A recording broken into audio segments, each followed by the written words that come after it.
Welcome to Iorwerth, the home of modern Welsh politics. Today we're joined by the new leader of Plaid Cymru, Rhun ap Iorwerth. Hello Rhun, how are you? Very well, thank you. Good to have you here. Well, thank you very much for inviting us. I suppose the best question to start with is how have you found the last few weeks? It's been a hectic few weeks. It's been a bit of a whirlwind, really.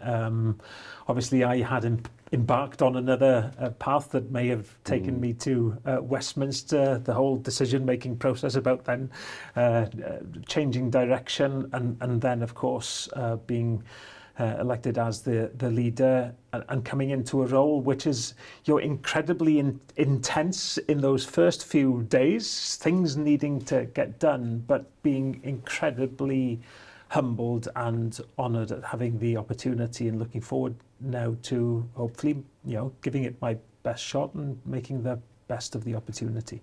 Now, we talk about that alternative path. We had considered asking you to come on when it was announced that you would be standing for the Ynys Môn seat in the Westminster elections. But can you talk about why you initially made that decision? Some people have put it down to my personal ambition, and the first thing I'd say, it was certainly nothing to do with that. And I believe very strongly in trying to use whatever influence I might have or whatever skills I might have in the best possible way in the interest of my community, my constituency and of Wales. And I came to the conclusion that standing for Westminster was the best way for me to do that. I believe that Plaid Cymru has always punched above its weight at Westminster. I could see that there would be real value in strengthening that team in Westminster, but I also wanted my own community, my constituency, to be represented in a different way. So I was happy to have made that decision. But of course, something then happened that I hadn't exactly foreseen, and which led to a very, very difficult and quite painful period of trying to gauge again then how I could best use my influence, arriving at the decision to put my name forward for the leadership. Ultimately, a decision again that I was very, very comfortable with, but that doesn't make it any less difficult. Talk a little bit about that process, deciding you were going to stand to be leader of Plaid Cymru.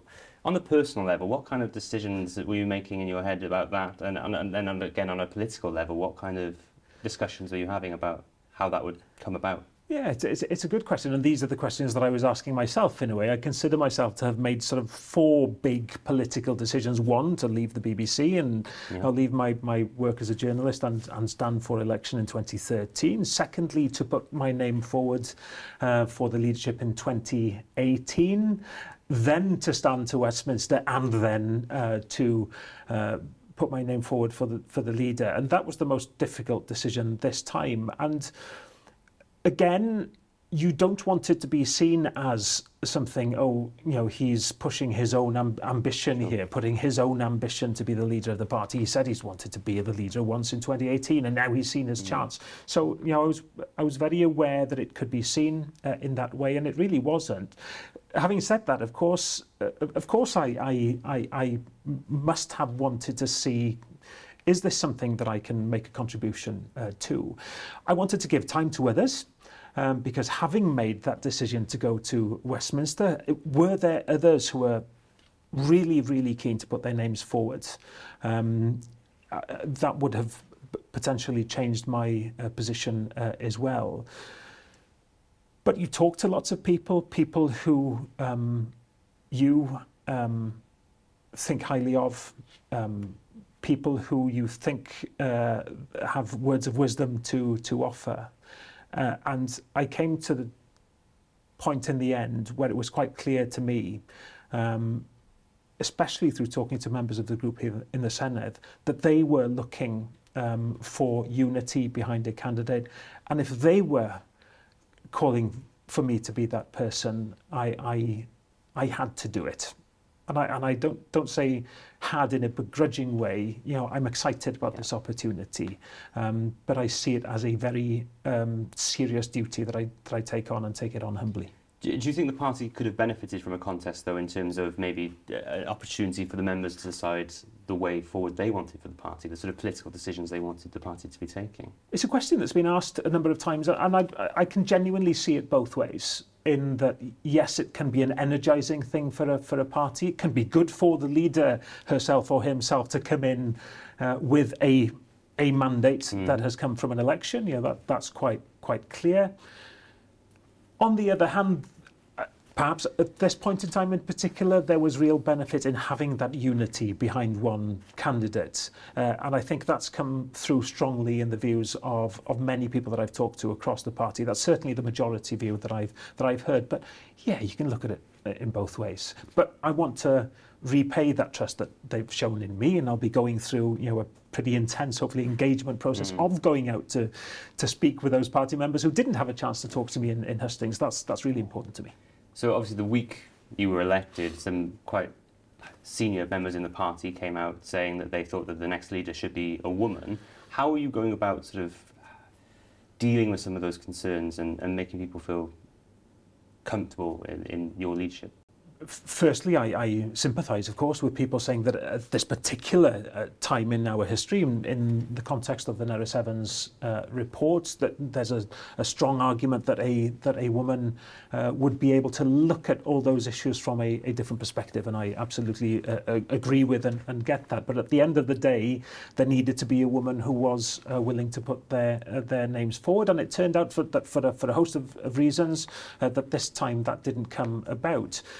I then have to show that I will do everything that I can to address the concerns of women in particular.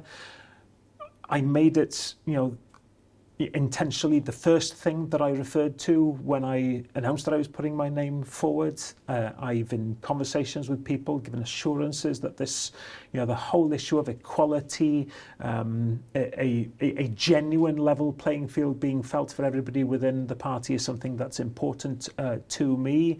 Hopefully I showed enough of a commitment to gain that initial trust. But that's only the start, and it's going to be in my actions ultimately that I show that I'm serious about these things.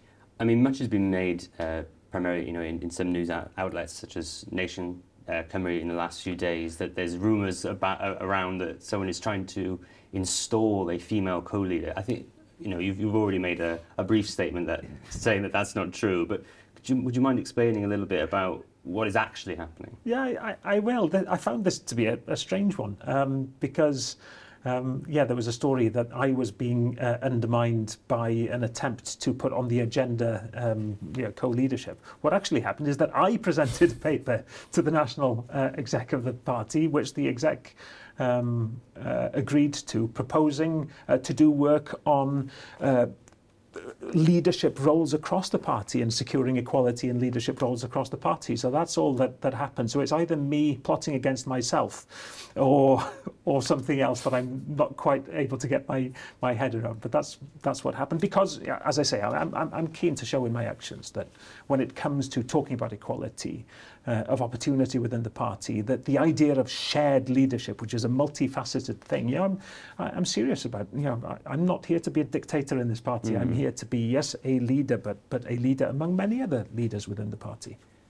Let's talk a little bit about what's led us here. The Project Pawb report. What was your sort of initial assessment and reaction to the findings of Nerys Evans's report? Upsetting, distressing, because this is a party that I have known all my life, have only been active in for the past 10 years, though as a in my teenage years I was active too. But it was deeply uncomfortable to read about this party that means so much to me because of what it means for Wales being described in this way. But I think if you see it in the context of what it is, it's something that affects so many political parties, not just in this country even, and so many organisations. Goodness me, it seems another organisation a week having to recognise what we recognised. What we have, of course, is a plan. We have these recommendations. We did the forensic work. we got the buy-in from the whole party, I think, to deal with this issue, and that's what enables me to be positive. You know, only a few months after reading that report, which is something that all of us, as I say, found very distressing. Talk a little bit about the process of implementing those recommendations. How far along is the party in terms of that? And you know, not that this process is ever necessarily finished, but when do you think that you'll be able to say that at least these recommendations are implemented? And of course, you know, it's implementing these recommendations isn't something that happens after I became the party leader. I think we were up to a fifth or a quarter, I can't remember the exact figure, but a significant number of the recommendations had already been either fully or partly implemented. You know, before I became leader of the party, and you know, under a new chief executive, and with this real buy-in from across the party to drive this forward, and you know, as political parties work, the subgroups and the subcommittees and the people getting together to make sure that we're not going to let this one slip. I'm confident that we're on the way there. It's not something that we'll say in 5 years' time, right? That's it. It's got to be in months, not in years, and it will be a challenge for us to show these things have been done, and it'll be in how people feel within the party. It'll be about how empowered people feel to be engaged at all levels in the party, and it'll be up to me working with others here to make sure that we have the mechanisms in place, not just to deliver the recommendations, but to actually show that they have been delivered. Is there any one person in charge of implementing these recommendations? Yes, there are a number of individuals that you can actually say, you know, that the buck stops here, and I absolutely include me there, and you include the chief executive of the party there. We have the chief whip and this Senedd group looking at this, and you know, there are lots of individuals here. Very few things, I think, are ever down to sort of one person being absolutely responsible for delivering and monitoring and taking responsibility. This is a collective effort, but absolutely I take my share of that ultimate responsibility for making sure this is done. How involved do you think the leader's office should be in these sort of processes, though? Do you think that you need to be the guiding hand, or do you think there should be a degree of being removed from the process to make sure there's, you know, it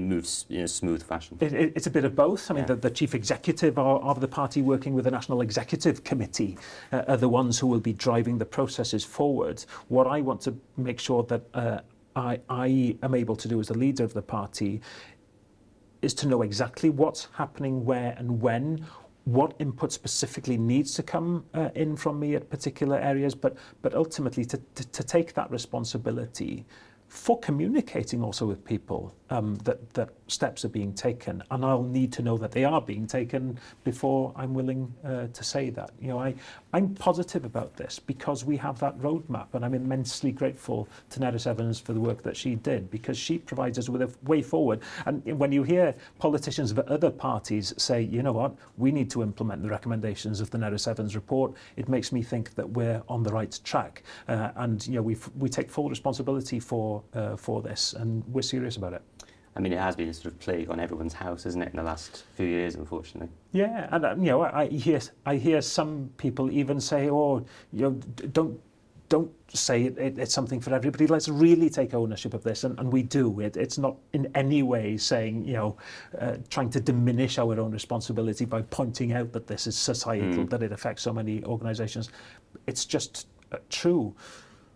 We're in the positive position of having recognised it, having realised that we needed to commission this report, and having received the recommendations, been absolutely determined to put all the changes in place.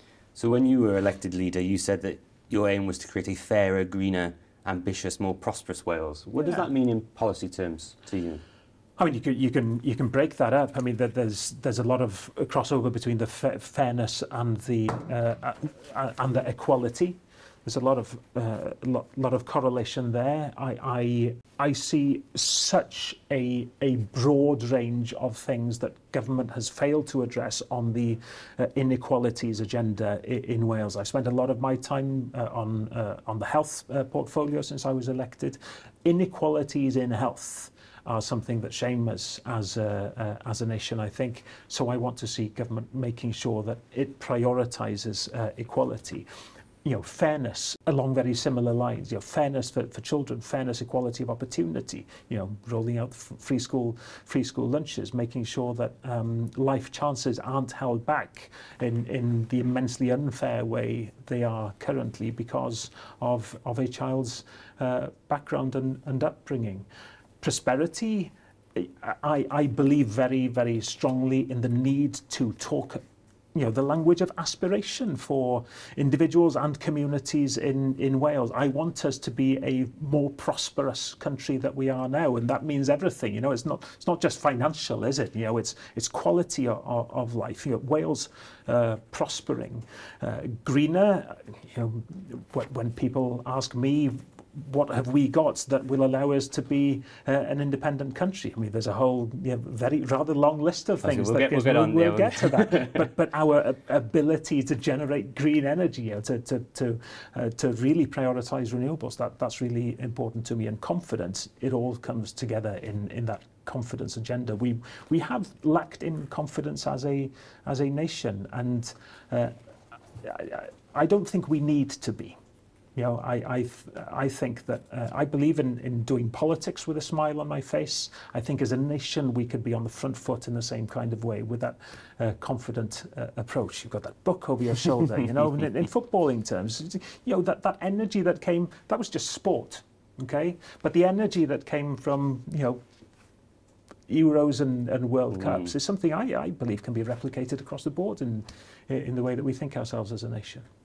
I mean, the language of ambition is a fascinating topic to me. It's something that a lot of people have criticised parties of the left for a long time for, is just not having necessarily that language of ambition and aspiration. Why, though, fundamentally, is that so important to you? I mean, I consider Wales to be a very normal country. I want us to that's where my belief in independence comes from. Normal countries are independent countries, and I think there's a real alignment between our confidence in our own ability to run our own affairs that tells, and the fact that we've got a little bit of a way to go yet on convincing people, that tells us that we're lacking in confidence as a nation. Nations who are independent take it for granted that they're independent. They have that confidence, and I truly believe that sort of oozes into every aspect of society. Our confidence in being able to tackle inequalities, our confidence in being able to build the kind of prosperity that we want. And maybe it is it a Welsh thing? I don't know. But maybe we are shy of wanting to push ourselves. I don't want us to be shy, and I don't think we need to be shy. I think it could be an incredibly exciting place for a young country to be, on that path to something new and better, knowing that the way it has been, it hasn't worked for us, has it? No, I was going to say, your colleague Luke Fletcher in Economy Questions yesterday was talking about how, unfortunately at the moment, this doesn't feel like a very good country to be in if you're a young person, with rents rising, mortgages going up, wages stagnating. How would you start to tackle that, though? So much of that is a macroeconomic issue, isn't it, surely? I mean, yes and no. I mean, I believe there are things that we can do to show that we have more of a commitment to our young people than we currently have. I think some of the things that we're talking about that we've been able to drive through on housing, for example, has put front and centre our belief that our young people should be able to aspire to having a home in their own community. And actually, we want them to have a job with a good wage that allows them to rent that house or buy that house within their community, and that they can aspire to have a good life. But we, as policymakers, as politicians, as leaders, we have to give young people a reason to be excited about their country, and we have to lead in showing that ambition. We see, in the youngest politicians that we have here, members of the Youth Parliament, and it was an incredible honour to give my I guess, my first speech as a party leader in the Senedd to a joint meeting of the Youth Parliament and the Senedd. And you're surrounded there by young people who are confident, who wanted to put their names forwards as young teenagers to, be the voice of their peers. And, they're excited about that future of Wales as I am. We've got to spread that out to people who don't have opportunity, who have been persuaded and or face the reality of having to move away. That really worries me, and I want to change that. So many of the policies you've been talking about are as a result of the cooperation agreement. How do you balance the fact that you are in an agreement with the Welsh Government and the need to hold them to account? I've been very comfortable in doing it. I've been in a brief that has had to mean some of the firmest of holding to account, I guess, in health, because I believe Welsh Government is failing to run the NHS in Wales as they should, and yes, we've had to be pretty firm in laying out our alternatives for the future of the NHS and in criticising some of the actions of the current health minister. But I don't find that impossible to square with working with government in order to implement policy that makes a positive difference to people's lives. And we've done that. It's and I'm really proud. School lunches is one, clearly, where there has been an absolute about turn, where we were trying to get government to implement free school lunches for all children where parents were recipients of universal credit, and we couldn't get that across the line. But suddenly, in a cooperation agreement, we've managed to make it universal across primary schools and want to expand that. But when I look at what we've managed to do in housing, as somebody who lives in an area where there's a great deal of tourism and where there is a high level of second home ownership, I see the impact that has on our communities. I've failed in the past to persuade government to take action on that. Remember a former First Minister when I was, telling him that government had to close the loophole which allowed people to register a second home as a business, and the response was, there is no loophole, they're not doing anything illegal. And my response was, exactly, that's the loophole. And now we've been able to implement policy that will make a difference, that is already making a difference. Now, I think that's a positive thing. I think it's a mature thing, and I think it's a thing that can be done in parallel with really holding government firmly to account. But I also get why some people are finding it difficult to square, and I get, for political reasons, why, Tories say, oh, it's a coalition. Well, it's not a coalition. It's mature politics. How do you go about, though, for the benefit of Plaid Cymru, selling the fact that it is you who has caused these changes, rather than the Welsh Government who eventually gets to implement them? And, as we've seen with free school meals, in a large way, take the credit. They tried to take the credit. I think anybody who looks at it objectively will see that this one came from Plaid, but you're absolutely right. And, you can look at so many examples where parties in coalition or in various cooperation agreements have, suffered a bit because governments, with their might and their machinery, by definition, a party being the biggest party and in governments being able to claim the credit. We have to work against that. My background is in journalism, broadcasting, communications, and if there's something I can contribute to the party in strengthening that communication side, taking that message directly to people, not just on social media. That's not how I don't want to be a leader by social media. I want to go out there. I want to talk to people in all parts of Wales, explaining what it is that we do. I know Labour will be doing the same thing as well, but I believe that we can do this, and people will see that there's a pattern here of things that Plaid have had on the agenda for a while, weren't being done by this Labour government, and they are now. How do you think the cooperation agreement is working? And don't worry, I don't want a running commentary or the full nuts and bolts, but how do you think it is performing? And do you think there needs to be some greater focus on delivering some of the aspects of that cooperation agreement? Because there's not a huge amount of time left on the deal for the amount of promises that were in that document? Yeah. No, I think it's about sort of respect and maturity in the relationship, in driving things forwards. All I can say is to give you an assurance that from what I've seen in this sort of brief period, because I haven't been closely involved with cooperation agreement working up to now, that I'm hugely impressed with the professionalism on both sides. There's an agreement here. It's a set of agreements. There are parameters to it. That makes it clear. There's no straying. There's no bringing other things in. People sometimes ask me, why didn't you get health in the agreement? Well, because we didn't agree on health. I don't agree with what Labour's doing in health. So it's defined, and there's real determination to get things over the line. And yes, we're down to the last year and a half, moving on to Senedd reform being massively important, a huge part of it. There are deliverables to a timescale that I'm confident that we can keep to. Obviously, the cooperation agreement doesn't run for the full length of the Senedd term.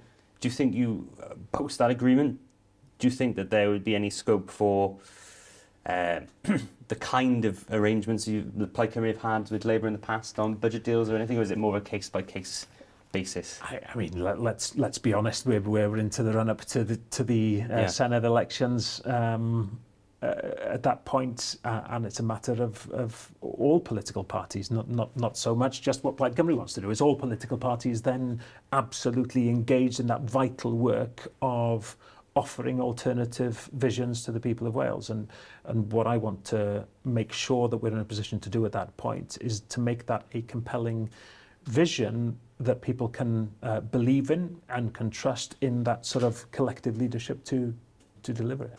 So, for those who don't know, you've had a reshuffle this week. Again, for our listeners and viewers who don't know quite how that works in practical terms, how does one go about doing a reshuffle? Yeah, I removed the word reshuffle from one press release because I didn't think of it as a reshuffle. It was my pattern for how I thought the team could work best. You try to work in a collegiate way. You try to find out what people are interested in. I had one saying, "Oh, please don't give me this," and fine, I didn't.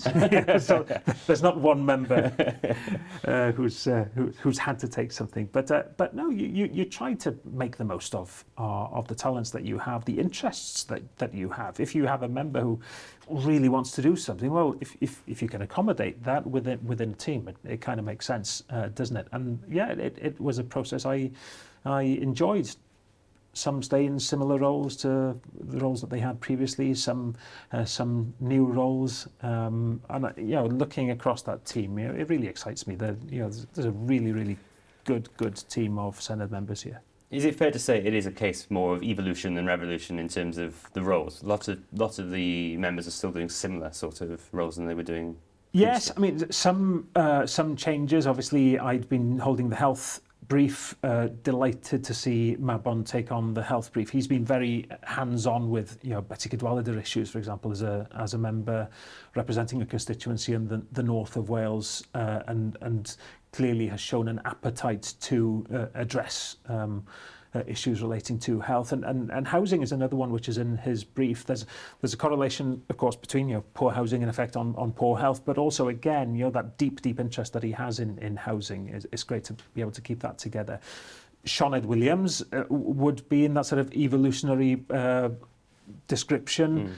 The work she's done on social justice is so strong. Why would I not want her to continue to do that? Delith on climate change, bringing her in as a Senedd deputy is very important to me. Llyr Griffith, on rural affairs, a brief that he is so strong on. There's so much respect for him, and I know he's delighted to going back to do that. Luke on economy, I'm at real risk of forgetting somebody, but and Hela's bringing all of education together. You try to get people to shadow as few ministers as possible. There's a little bit of sort of jigsaw building there, and Predir, playing a key role with with the finance and local government portfolio there. But you know, it's difficult where you have designated members working on the cooperation agreement. You haven't got the full pool of people to go into spokespeople roles. But I'm confident we've got a good set of people there, and Adam, of course, as well, playing a key role too. So you are the shadow of the First Minister. Yeah. How would you describe your relationship, and how is that process of being opposite the most important, powerful person in the Senate? I mean, I guess when you gauge how things are between me and the First Minister, it's very similar to how things are between Plaid Cymru and the cooperation agreement, in that, you know, we have to work together on a number of things in order to get some things over the line. But also you want to hold to account as effectively as possible and as powerfully as possible. We've known each other as individuals for many years, such as Wales. I remember going to his office as a journalist to interview him as a university professor. So you know, our paths have crossed. But I think cross-party in general here in the Senedd, there's a lot of respect between politicians. We disagree vehemently with each other on many things across party lines, but when it comes to Mark Drakeford and myself, I think people will see where the differences are between us, but hopefully they'll see where we're able to work maturely together. But you know, I offer a very different vision to Mark Drakeford, and it's my job to make sure that is heard. It's a very, very different Wales that I see to the one that Mark Drakeford describes. Okay, we're coming on to that now. So one of the things that you've focused on a lot since you were elected was the importance for Wales of rejoining the single market and the customs union. Why is that so important to you? I mean, in sheer practical terms, first of all, we have taken a walloping after Brexit, and it didn't need to happen. You know, we know that the people criticised us, those who'd voted to leave the European Union, criticised us for wanting to ignore the result of the Brexit referendum. Well, we couldn't ignore it because it had happened. But what we immediately tried to do, whilst showing our continued commitments to Europe, of course, was to say, well, goodness me, if this is happening, how can we protect and defend Wales's interests? And when I think back to the work that Steffan Lewis did, working with Welsh Government in putting forward a blueprint for how we could leave the European Union if we had to after the vote, but protect our interests.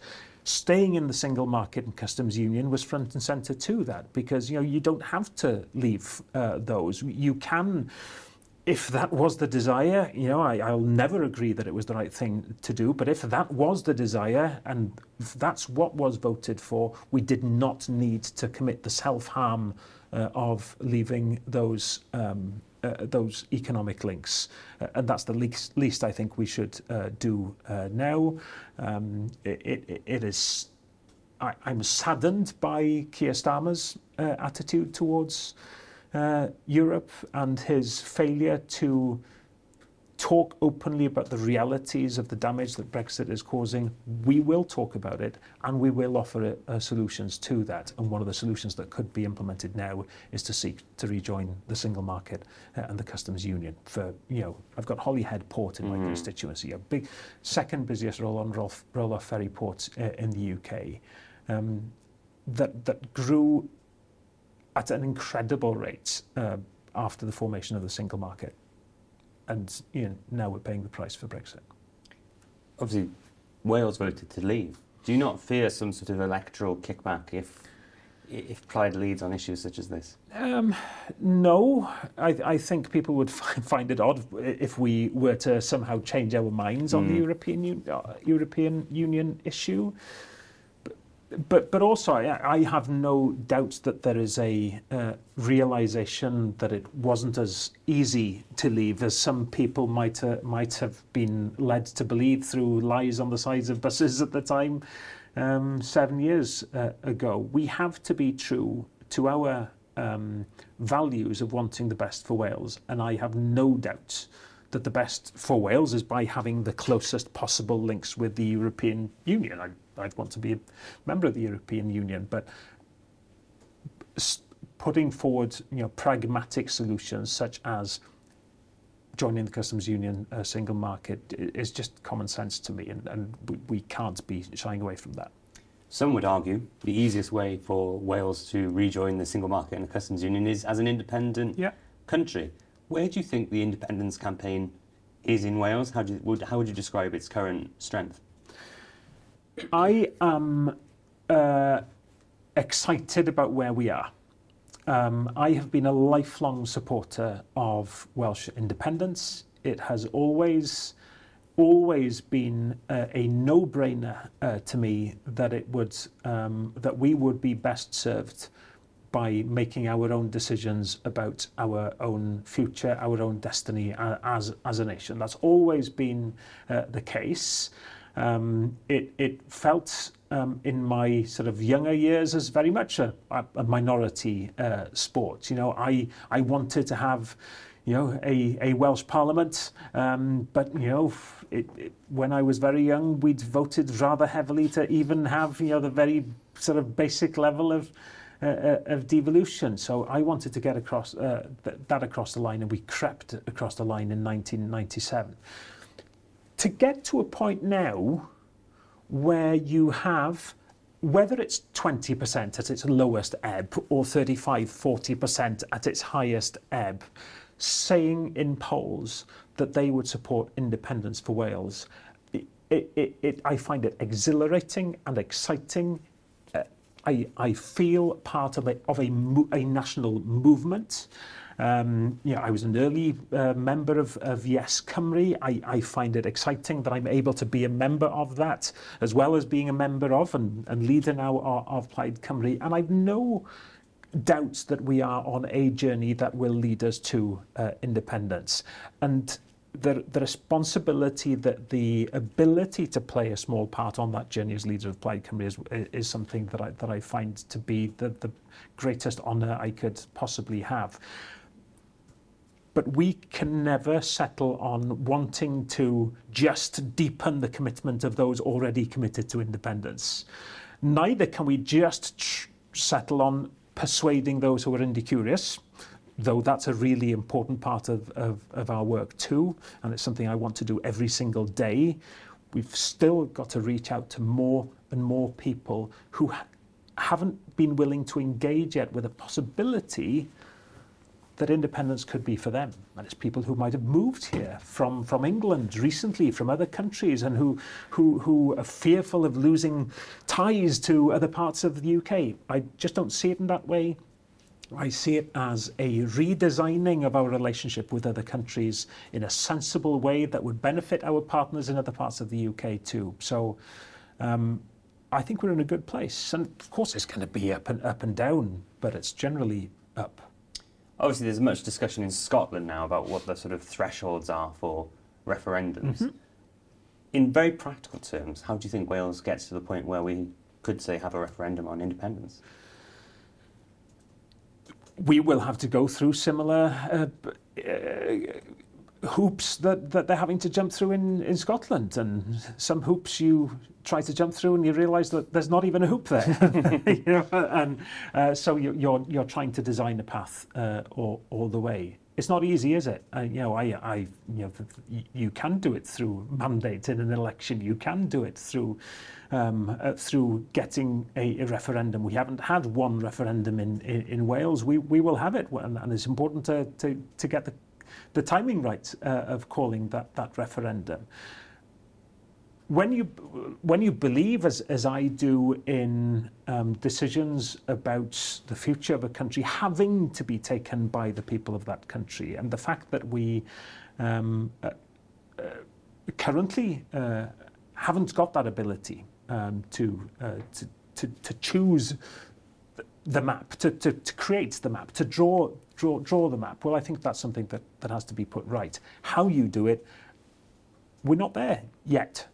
But we're getting very, very close, and mapping those next stages, the practical stages, are part of now the development of that yes, sort of pro-independence movement, and why through Melyn Drafod or Yes Cymru or research papers that Plaid commission, or answering questions day by day from people, we're mapping it out. It's not just a nice idea.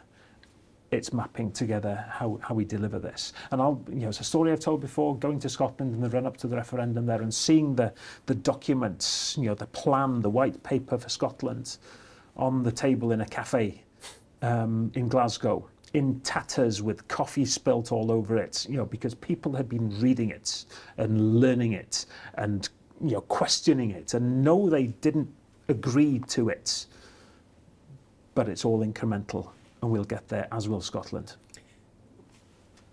I mean, one of the easiest ways I can imagine that there being at least the belief that there is a mandate for independence is the creation of a Plaid Cymru government. Yeah. Do you think that can happen?